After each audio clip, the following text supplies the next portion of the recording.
नमस्कार दोस्तों। हाल ही में सरकार के कैबिनेट ने एक प्रपोजल पास किया है। महिलाओं की उम्र शादी करने की 18 साल से बढ़ाकर 21 साल तक कर दी जाए। कहते हैं इससे महिलाओं की एम्पावरमेंट होगी, लेकिन फिर भी कुछ लोग इसे क्यों क्रिटिसाइज करने लग रहे हैं। क्या इसके फायदे हो सकते हैं और यहाँ पर क्या असली इश्यूज है चाइल्ड मैरिज का, आइए इस वीडियो में बात करते हैं। The Union Cabinet has passed a proposal to raise the legal age of marriage from 18 years to 21. 2-3 bar guardian लोग क्या किया, बाहर ले जाके लड़की को शादी कर दी। वो तो हम नहीं रोक पाते हैं। Is this a step in the right direction? बात जून 2020 की है। Ministry of women and child development ने एक टास्क फोर्स बनाई जिसे हेड किया जा रहा था जया जेटली के द्वारा। इंडियन एक्सप्रेस से बात करते हुए जया जेटली ने बताया कि शादी की उम्र बढ़ाने के पीछे हमारा एजेंडा यहाँ पे पॉपुलेशन कंट्रोल करना नहीं है, क्योंकि इंडिया की पॉपुलेशन तो ऑलरेडी कंट्रोल में आ चुकी है। लेटेस्ट डेटा यह है कि उसके अकॉर्डिंग इंडिया का टोटल फर्टिलिटी रेट ऑलरेडी 2.2 के नीचे पहुंच गया है, तो उसकी चिंता करने की जरूरत नहीं है। यहाँ पर हमारा असली एजेंडा है जो मदरहुड से रिलेटेड इश्यूज है औरतों में, उसे टैकल करना, जैसे कि मैटरनल मोर्टेलिटी रेट और चाइल्ड बर्थ के दौरान महिलाओं की डेथ हो जाती है, उसे कम करना। यह करने के लिए उन्होंने 16 अलग अलग यूनिवर्सिटी में जाकर फीडबैक लिया है, 15 NGO से जाकर बात की है और फिर ये फैसला लिया गया है कि शादी की उम्र यहाँ पर बढ़ा देनी चाहिए। लेकिन ऑब्वियसली जो अंडरलाइन इश्यूज है चाइल्ड मैरिज का, जब महिलाओं की शादी इतनी कम उम्र में होती है तभी चाइल्ड बर्थ के दौरान जो डेथ के चांसेस होते हैं वो बढ़ जाते हैं। अब सवाल यह उठता है कि कुछ लोग इस डिसीजन को क्रिटिसाइज क्यों कर रहे हैं। मेनली 2 पॉइंट्स ऑफ ऑब्जेक्शन है। पहला ऑब्जेक्शन राज्यसभा MP प्रियंका चतुर्वेदी ने उठाई। उन्होंने ट्विटर पर एक अखबार की क्लिप शेयर करते हुए कहा कि देखो किस तरह के नाम कुछ लोग कुछ जगहों को इंडिया में रखते हैं अपनी बेटियों के। धापू यानी फेड अप, रामघरी मतलब राम बहुत हुआ अब, अंतिमा मतलब आखिरी, फालतू। ऑब्वियसली ये चीज रिफ्लेक्ट करती है कि देश के कुछ एरियाज में सोसाइटी में किस तरीके से महिलाओं को, लड़कियों को देखा जाता है। प्रियंका चतुर्वेदी कहती हैं यहाँ पर एक सोसाइटियल चेंज लाने की जरूरत है, लेजिस्लेटिव इंटरफेरेंस से कुछ नहीं होगा। उन्होंने कहा कि बेटी बचाओ बेटी पढ़ाओ की 79% बजट सिर्फ एड्स पर खर्च किया गया है। ग्राउंड लेवल पे सरकार ने कुछ नहीं किया है। अब मेरी राय में इस ऑब्जेक्शन को एक लॉजिकल पॉलिसी करूंगी।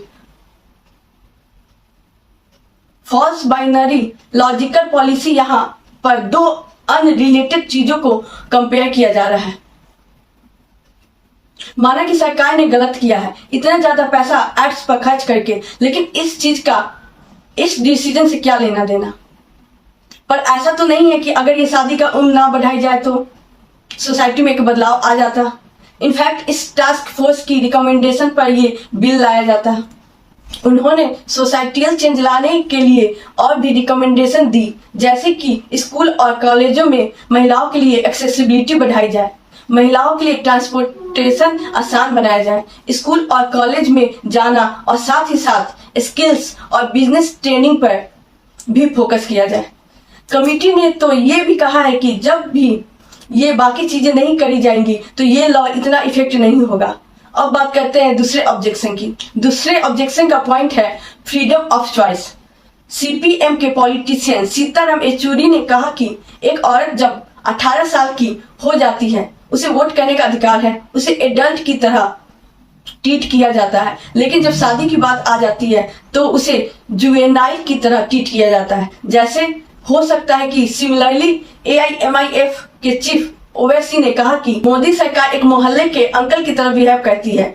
18 साल की औरत अगर अपने MP ML चुन सकती है, देश का प्रधानमंत्री चुन सकती है, अपना बिजनेस स्टार्ट कर सकती है, कॉन्ट्रैक्ट साइन कर सकती है, लेकिन अपनी मर्जी से शादी नहीं कर सकती।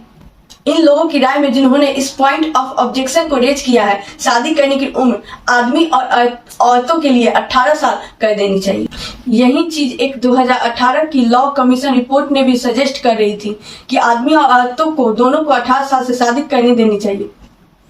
इनफैक्ट अगर हम दुनिया भर का ट्रेंड देखें तो सिमिलर चीज हमें बाकी देशों में भी देखने को मिलती है। यूनाइटेड नेशन के अकॉर्डिंग 18 साल की उम्र लड़कों के लिए 180 देशों में है और 158 कंट्रीज में औरतों की 18 साल की उम्र पे शादी करना अलाउड है।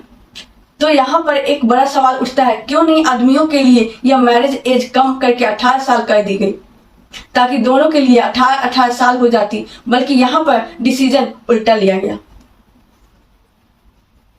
औरतों के लिए एज बढ़ाकर 21 साल कर दी गई, जब दोनों के लिए 21 साल हो गई है। इस सवाल का जवाब जानने के लिए हमें थोड़ा चाइल्ड मैरिज की प्रॉब्लम को समझना होगा। देश में 2019 के एस्टिमेट्स के अकॉर्डिंग देश भर में 15 लाख से ज्यादा ऐसी लड़कियां हैं जिनकी शादी 18 साल की उम्र में हुई थी। अगर हम ग्लोबल नंबर देखें चाइल्ड ब्राइड्स का तो टोटल में 1/3 चाइल्ड ब्राइड्स इंडिया से ही आती है। और सबसे हैरान वाली बात, NFHS के 2019 से 21 के डेटा के अकॉर्डिंग इंडिया में 23% मैरिजेस जो होती है वो चाइल्ड मैरिज होती है। इमेजिन कर सकते हैं, यानी ऑलमोस्ट 1/5 जितनी भी शादियां इंडिया में हो रही है वो चाइल्ड मैरिज हो रही है। अब क्या इसका मतलब ये हुआ कि इतने सारे लोग कानून को तोड़ने लगे हैं? अब यह समझने के लिए थोड़ा इतिहास में जाना पड़ेगा। आज से करीब 100 साल पहले 1917 में कुछ औरतों ने मिलकर विमेंस इंडिया एसोसिएशन की स्थापना की।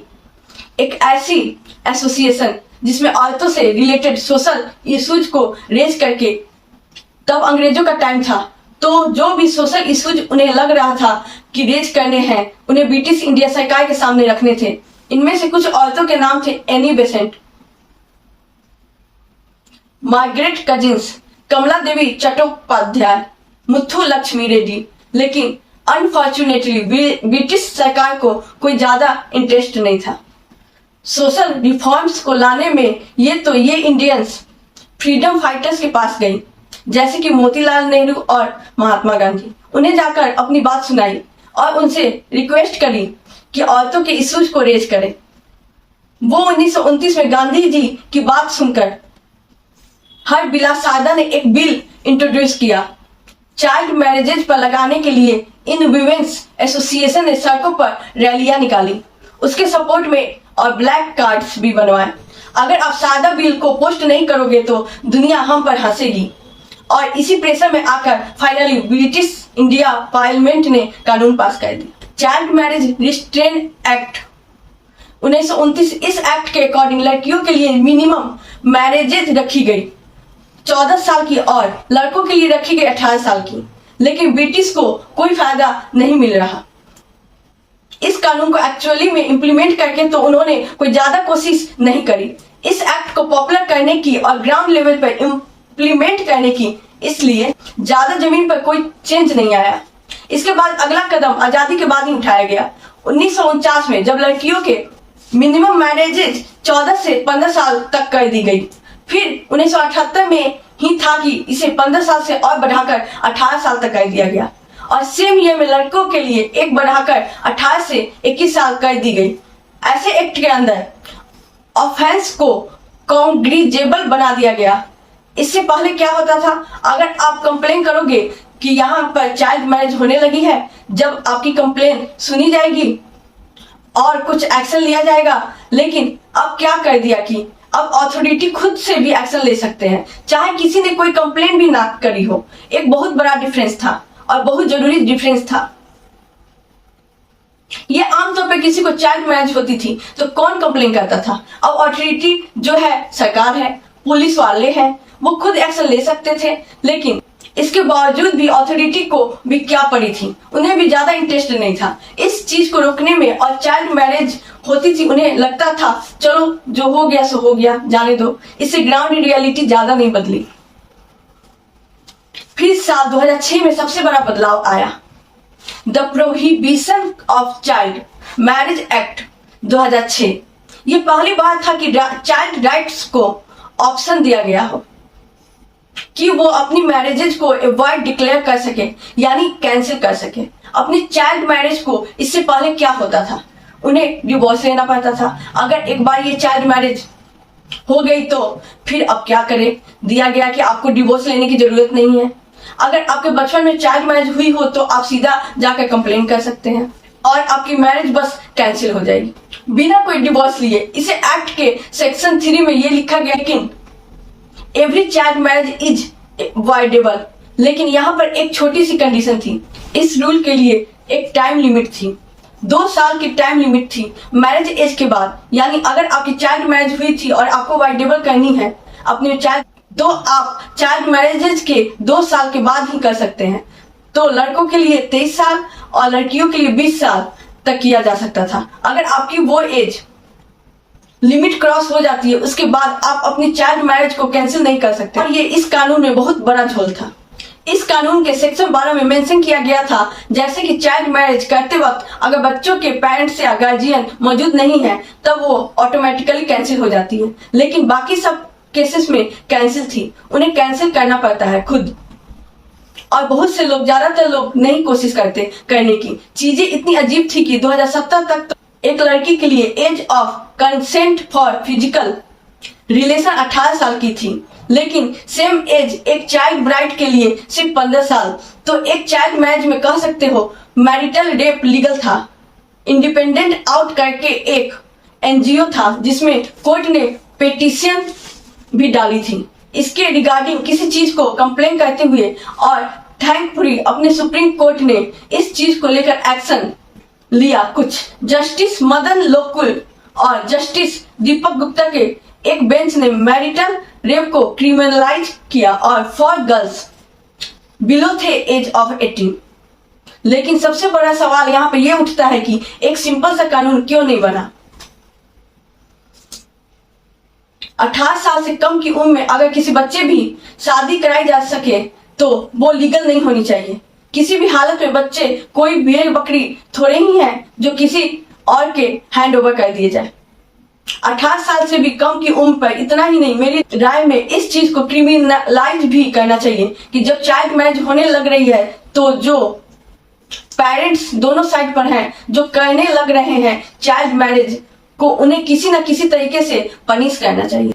अब कहने के लिए तो 2006 का जो चाइल्ड मैरिज एक्ट है उसके सेक्शन 9, 10, 11 में पनिशमेंट देने के प्रोविजंस बनाए गए हैं। 2 साल तक की जेल हो सकती है और 1 लाख तक का फाइन हो सकता है। लेकिन जब कानून के अंदर खुद ही लिखा गया है कि child marriage SR voidable, automatically wide नहीं होती, तो कहां से ये कानून काम करेगा? इसी की वजह से हम देखते हैं कि आज के दिन भी जितनी शादियां हैं उनमें से 23% मैरिज इस चाइल्ड मैरिज होती है। लाखों बच्चियों की शादी कराई जाती है इतनी कम उम्र पर, लेकिन जो केस रजिस्टर किए जाते हैं उनको लेकर वो गिनती के होते हैं। 2014 से लेकर 16 के बीच में कुछ 1780 के राउंड ही केस रजिस्टर किए गए थे और कन्विक्शन इनमें से कितने केसेस में हुआ? सिर्फ 274 केसेस में। और कमाल की बात यह है कि जो केस रजिस्टर करवाई भी जा रही थी जिनमें कन्विक्शन होने भी लग रहा था, इनमें से ज्यादातर केसेस वो केसेस हैं जहां पर भागकर शादी कर रही हो लड़का लड़की। ऐसे वाले केसेस में पता लगाया था एक स्टडी 83 हाई कोर्ट है और डिस्ट्रिक्ट कोर्ट के वर्डिक्ट पर बाई PLD एक दिल्ली बेस्ड ग्रुप है, उन्होंने ये स्टडी करी थी जिसमें पाया गया कि 65% ये जो केस थे ये भागने वाले केस। तो यहाँ पे एक बड़ी सी चीज साफ है कि अथॉरिटीज के द्वारा इस चाइल्ड मैरिज की प्रॉब्लम से डील करने के लिए ऑलमोस्ट कोई एक्शन नहीं लिया गया। हमें सही मायने में टोटल बैन लगाना पड़ेगा हर शादी पर जो 18 साल से कम की उम्र पर कराई जाती है। और ये प्रॉब्लम जो है ना दोस्तों, ये सिर्फ इंडिया में ही नहीं देखने को मिलती, दुनिया में ऐसे कई देशों में सेम प्रॉब्लम्स देखने को मिलती है। 2010 की UNFPA रिपोर्ट के अकॉर्डिंग 158 कंट्रीज में लीगल एज लड़कियों के लिए 18 साल सेट कर दी गई है और फॉर मैरिज, लेकिन इन 158 में से 146 कंट्रीज में कानून ये अलाउ करता है कि चाइल्ड मैरिज हो सके लड़कियों की विथ कंसेंट ऑफ पेरेंट्स। अगर माँ बाप एग्री करते हो तो चाइल्ड मैरिज अलाउड है इन देशों में। इंडोनेशिया देश में भी हाल ही में ऐसा कानून बनाया गया है जिसमें 18 साल की एज रख रखी है शादी करने के लिए।